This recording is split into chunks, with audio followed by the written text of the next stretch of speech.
मैं तमाम अहले वतन अमन पसंद भाईचारे पर विश्वास करने वाले व रोज़ेदारों को इबादत वाला महीना, पाक पवित्र महीना, तौबा करने वाला महीना, गुनाहों से बचने वाला महीना, मांगने वाला महीना, रमज़ानुल मुबारक की पुरखुलूस मुबारकबाद।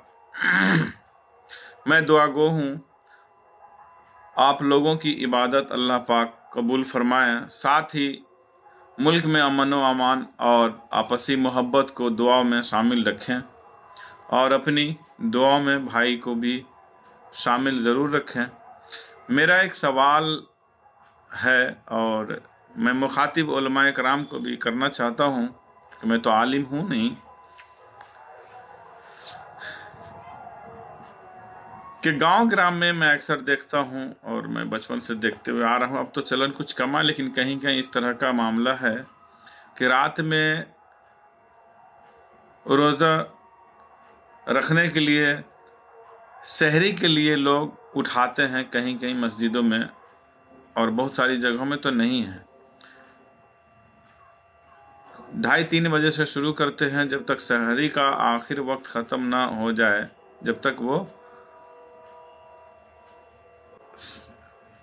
रुकते नहीं हैं। और बारी बारी करके आधे घंटे पे, 15 मिनट पे, 20 मिनट पे आप उठ जाएं, सहरी खा लें, वक्त ये हुआ है। मैं समझता हूँ कि इन चीज़ों की ज़रूरत अब नहीं है, क्योंकि हर लोगों के पास मोबाइल है, मोबाइल पे अलार्म है, अलार्म क्लॉक है, एक दूसरे को लोग उठा देते हैं। मेरा मानना है कि जो लोग ये नियत कर लेंगे कि मुझे रोज़ा रखना है, तो वो अपनी ज़िम्मेदारी से उठेंगे और रोज़ा रखने की के लिए सहरी खा लेंगे और नियत भी करेंगे। और जो लोग फजर में उठते हैं नमाज के लिए, तो जाहिर है कि जो रोज़ा रखेंगे वो नमाज पढ़ेंगे, और जो नमाज पढ़ेंगे वो फजर में उठेंगे, तो फजर से कुछ देर पहले तो उठना है।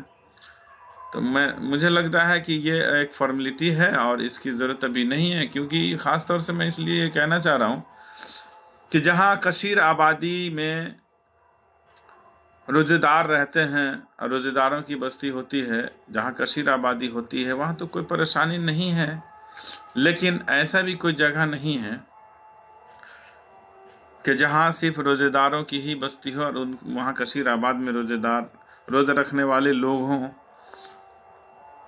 तो वहाँ भी ज़रूरत इस तरह की नहीं है, लेकिन फिर भी परेशानी नहीं है। लेकिन जहाँ इस तरह का नहीं है, हम मिक्स हैं, हमारे और भी भाई अपने जो रोज़ा से नहीं होते हैं, और भी भाई हैं हमारे समाज में, तो उन लोगों को तकलीफ़ होती होगी, क्योंकि ये मैं भी समझता हूँ। मुझे भी कभी कभी इस तरह का साउंड अगर आता है बेज़रूरत, तो मुझे भी तकलीफ़ होती है, और समाज के लोगों की तरफ से। तो इस तरह की ज़रूरत अगर नहीं है, तो ये पुराने परंपरा के तहत ये चीज़ नहीं करना चाहिए।